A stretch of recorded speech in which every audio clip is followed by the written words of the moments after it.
Good day everyone! Hi, it's me again, Wen's Diary. And for today's video, we're going to Atami Shizuoka. So we're going to celebrate our first year anniversary there. So eto na in 3, 2, 1. Hi! I am back again from vlogging. Hopefully, tuloy-tuloy na talaga to, promise. Sorry guys to keep you waiting. And now, Yasuki book a hotel at Atami Shizuoka. I don't know kung ano yung name ng hotel for now. But, ayun, sabi niya yun yung anniversary gift niya sa akin. Pero actually, sorry siya sa akin kasi medyo na-late na yung gift niya because 20 na kami nag-celebrate ng anniversary dahil hindi siya nakakuha ng rest day niya. So, before kami bumiyahe, kumain muna kami sa McDonald's. Hindi to sponsored, pero doon muna kami nag-breakfast. And I ordered Mega McMuffin and he ordered Sausage McMuffin. So, ayun, hindi siya pala kape. So, ako, cafe latte and si Yasuki is Coke lang yung gusto niya. So, hindi siya pala kape. Kaya, ayan, umagang-umaga, soft drinks. So, ayun na nga, natapos na kami mag-breakfast. And pupunta daw kami sa Mishima Skywalk. So, biyahe na kami going to Mishima Skywalk and that will be 15-minute drive from our place. So, ayun na nga. Ito, ang chika, mga mare. Char. Grabe, until now, itong si Yasuki, lagi niya kinukuha yung kamay ko kahit nagdadrive siya. So, I know, it's very delikado, pero wala eh. Anong gagawin ko? Maganda tayo, char. Yun ang binasihan ng ganda. Hindi, joke lang. What I really like about him is from day one, from the start, is ganun pa rin, consistent siya. Yung mga promises, yung mga sinasabi niya, ginagawa niya talaga as in. So, I really appreciate this guy very much. So, eto na nga, habang biyahe, maraming kwento, nakaiglip na rin ako actually. Ayan, kakagising ko lang dyan kasi sabi niya malapit na nga daw kami at feeling ko naramdaman ko kasi hindi naman niya ako ginising. Pero, ang nakakalungkot is, kaka-realize lang namin na hindi kita si Mount Fuji that day. Kaya, ayan, very sad. Pati siya, nag-acting siya ng sad-sad siya, eme.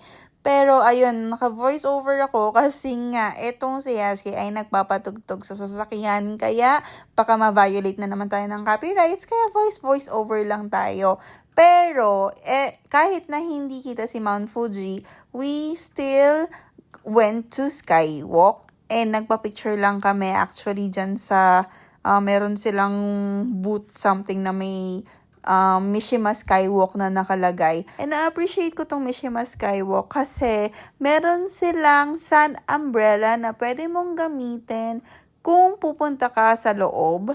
So, kukuha muna kayo dyan from the bucket before kayo pumila para bumili ng ticket.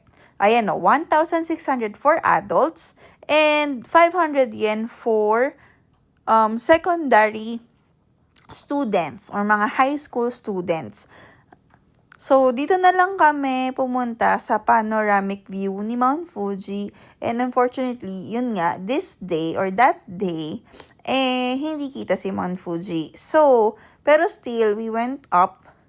Nag-ride kami ng ropeway. Every 15 minutes nga pala yung kanilang train schedule or ropeway schedule.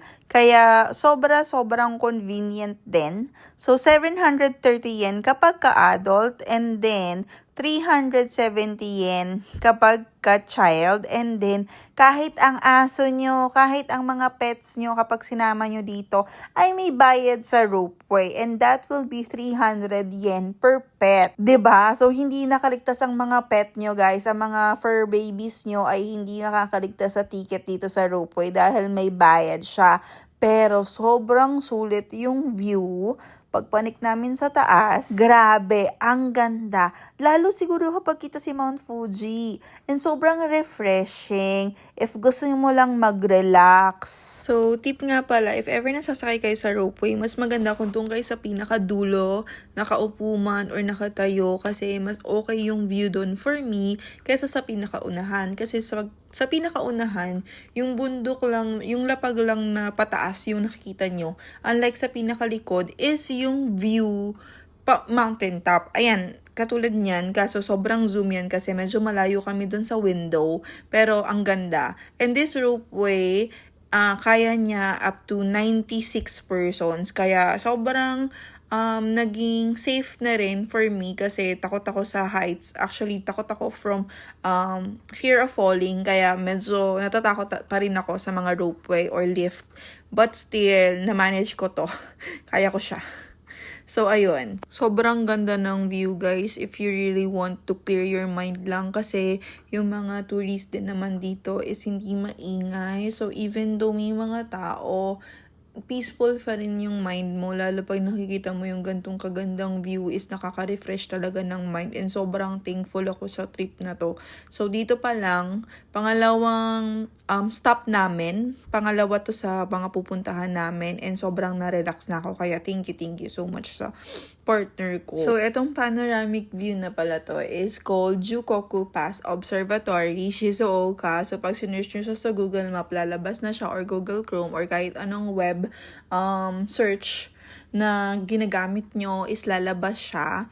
Ayan, ang dami-daming photo spots. Kaya ang saya-saya din niya. This is a nice spot para mag-bonding kayo ng mga friends nyo, ng family nyo, or kung couples kayo, para mag-date. Sobrang ganda ditong spot na to. Sobrang nakaka-clear ng mind. So, ayan yung location niya. I-pause nyo tong video and then i-search nyo yan. Makikita nyo na yan sa Google Map. And sobrang saya rin and kakaibang experience din siya. This is my first time coming here. So, sobrang grateful ako. Thank you, Lord, for your creation. Sabi ko sa anak ko, kunan ko siya, ayan, post ka, papakita ko sa tatay mo. De, char. Finally, meron na akong video. Ayan, tchanen! Kaso hindi ko siya napagkakatiwalaan sa view ko, kaya sabi ko, sama na lang siya. Lord God, salamat sa mga likha mo. Sobrang ganda. Sobrang nakaka-clear ng mind. Sorry, medyo nakakakunot ng noo kasi sobrang init. Sobrang tirik ng araw that time. Hindi lang halata, pero sobrang init po. Sobrang init ng summer sa Japan, grabe. And for refreshment, meron ditong cafe sa taas and air-conditioned yung loob. Kaya sobrang thankful kasi sobrang init na talaga sa labas. And I wanted a blue Hawaii soda pero unfortunately hindi available sa store nila. Pero kahit may naka-display. Kaya I got cocoa or chocolate latte. And then si Yasuke is ice cream. Nakaka-amaze lang kasi may latte art sila. So for Instagram addicts dyan, ang gandang i-post yung latte art. So ang galing ng naisip nila. Ang galing ng idea. And mabilis din naman yung service nung cafe. Kahit sobrang daming pila before us, sobrang bilis lang din dumating ng mga orders. So, ang saya lang din. So, eto, sobrang milky, sobrang thick yung milk niya, yung very flavorful siya. So, ang sarap din ng ice cream. And I got a chocolate latte. Sobrang sarap din niya. Sobrang refreshing. Lalo na sa sobrang init ng panahon. So, thankful ako at bumili kami niyan. And next, pumunta kami sa Kinomiya Shrine. It's one of historical shrine sa Japan na merong 2,100-year-old tree. So, bago ka makapunta dun sa 2,100-year-old tree na yon is meron kayo madadaanan dito na couple of shrines. Maliliit and malaki, dalawa. And then, pupunta kayo dito or dadaan kayo dito sa parang bamboo forest nila. It's my second time here in Kinomiya Shrine. Pero na-amaze pa rin ako dito sa mukhang bamboo forest nila. Ang ganda lang. Parang kini-cleanse yung soul mo. Ganun yung pakiramdam actually. And, ayun, sobrang famous nitong 2,100-year-old tree na to kasi naniniwala ang mga Hapon, naniniwala sila na kapag umikot ka sa puno na ito ay madadagdagan ng 1 taon ang buhay mo. at tutuparin niya ang pinakahihiling ng iyong puso. O 'di ba sobrang lalim ng meaning nung puno, na pag-ikot mo sa puno, grabe. So, sobrang famous nitong punong ito. Kaya, and actually, nakaka-refresh din. Tignan yung puno. Sobrang tagal na ng puno, grabe, no? Imagine, 2,100-year-old. Sobrang dami niya ng history na bit-bit. Sobrang dami niya ng storing bit-bit. So, nakaka-amaze. Ayan, pinaliguran siya ng rope. So, again, once na naikot mo to in full term, ang puno na ito ay naniniwala sila na madadagdagan ng 1 taon ang iyong buhay at tutuparin niya ang pinakahihiling ng iyong puso. So, pangalawang beses ko nang iikutin ang puno na ito, and siguro nadagdagan na ng 2 taon yung buhay ko. Pero, ang nakaka-amaze dito, nung unang-unang inikutan ko ng puno na to is humiling ako, and ngayon natupad yun, guys. So far natutupad siya, as in ngayon nangyayari siya. And kaya siguro ngayon naniniwala ako sa puno na to. Kasi yung wish ko before, 2 years ago nung pumunta ako dito, is natupad na. At eto, nangyayari pa rin siya. Grabe. Naalala ko yung umikot ako sa puno na to. Ang hiniling ko lang is sana magkaroon ako ng peace of mind and mangibabaw pa rin kahit anong mangyari yung self-love. And ngayon, until now, meron akong peace of mind. Yung self-love nandoon pa rin. Bumalik na yung dating Wendy. Alam ko sa sarili ko na sobrang peaceful na nangyayari and happy ako sa nangyayari sa buhay ko. Kaya sobrang thank you Lord. And thank you self, kasi yun yung hiniling ko para sa sarili ko, 'di ba? Kaya sa lahat ng family and friends na nagstick sa akin sa sobrang downfall ko, ay sobrang thankful din ako sa inyo, guys. Kasi kung hindi dahil din sa help nyo, siguro hindi ko rin ma-achieve yung peace of mind na meron ako ngayon. Kaya sabi ko, nung nalaman ko na babalik ako dito sa shrine na to, magti-thank you ako sa kanya. Kasi tinupad niya yung wish ko. Kaya ang galing. So parang half day pa lang nung trip na to, sobrang nare-relax na ako. And sobrang sayo nung feeling ko sa kabila ng sobrang kainitan talaga that day. And the next stop is Atami Castle and Atami Trick Art Museum. So, hindi na kami pumasok sa loob ng castle kasi ang mahal ng entrance fee, 1,200. And sabi ko, kaya wag na lang. So, nag-decide siya na mag-trick art na lang kami. And sabi ko rin, nakapasok na rin naman ako sa trick art. Siya, gusto niyang matry. So, sabi ko, sige, okay lang ba kahit nakapasok na ako? Tapos sabi niya, oo, okay lang. Tapos, na-amaze ako kasi kahit pala nakapasok na ako, kasi that's 2 years ago na. Tapos, ang dami rin palang bago na mga painting. So, naaliw pa rin ako. At the end, ang saya pa rin.